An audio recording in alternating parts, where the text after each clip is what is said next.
Hey designers! In this video, we're going to create a cartoonish sunburst effect in After Effects.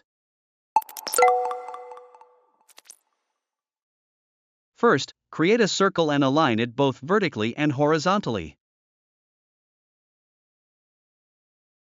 Give it a bright yellow color to represent the sun.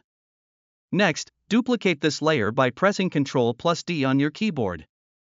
Go to the Effects and Presets panel and search for fractal noise. Apply it to the duplicated layer. Then, in the transform settings of the fractal noise effect, decrease the scale to about 10.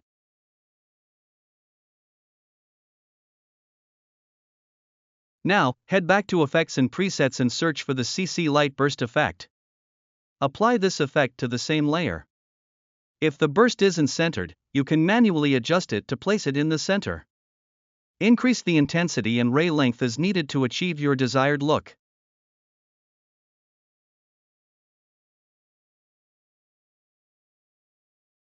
After that, search for the tint effect and apply it to the same layer.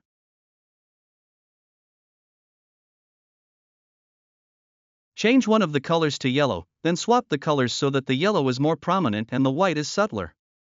Move this duplicated layer below the original sun layer. To animate the sun rays, select the duplicated layer and look for the evolution property under the fractal noise effect. Hold Alt and click on the stopwatch next to evolution.